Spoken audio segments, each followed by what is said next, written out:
relative to his baseline. He wondered if it had maybe been the sheer weight of his wanting or his watching that strained his eyes till they saw what they'd wanted to see. He wondered if maybe that was how God worked now in the New World, tired of interventionist pyrotechnics like burning bushes and locust plagues.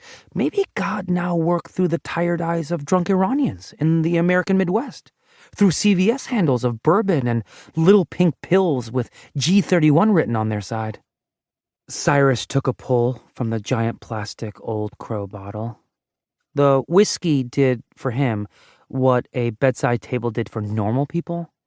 It was always at the head of his mattress, holding what was essential to him in place. It lifted him daily from the same sleep it eventually set him into. Lying there, reflecting on the possible miracle he just experienced, Cyrus asked God to do it again.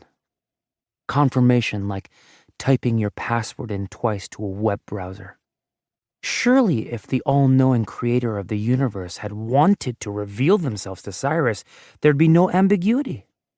Cyrus stared at the ceiling light, which in the fog of his cigarette smoke looked like a watery moon, and waited for it to happen again. But it didn't.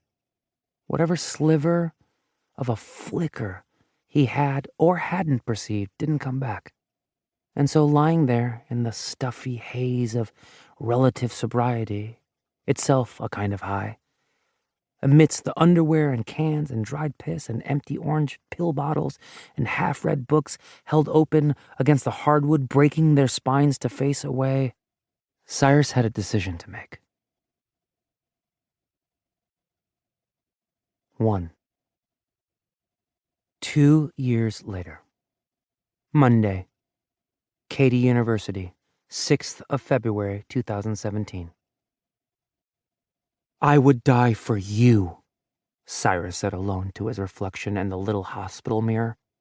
He wasn't sure he meant it, but it felt good to say. For weeks he had been playing at dying. Not in the Plath, I have done it again 1 year in every 10 way.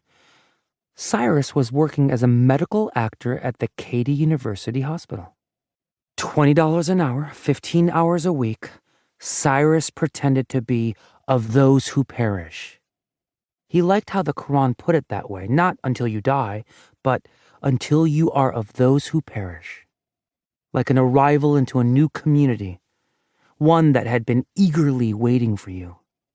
Cyrus would step into the 4th-floor hospital office, and a secretary would hand him a note card with a fake patient's name and identity on it, beside a little cartoon face on the 0 to 10 pain scale, where 0 was a smiling no hurt at all face, 4 was a straight-faced hurts a little more, and 10 was a sobbing hurts worst face, a gruesome cartoon with an upside-down U for a mouth.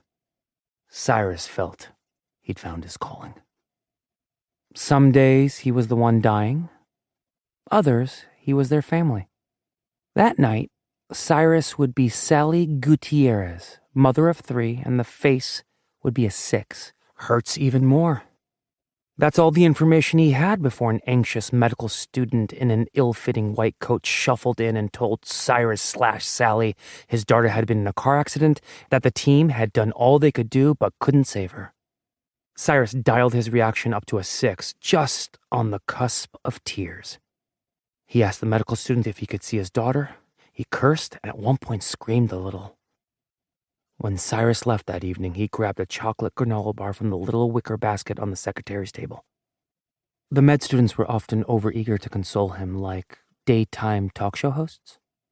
Or they'd be repelled by the artifice of the situation and barely engage.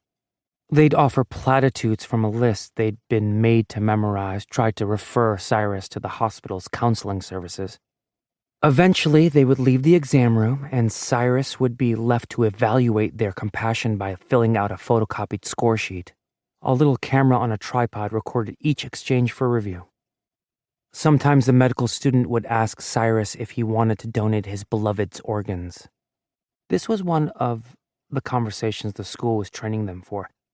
The student's job was to persuade him.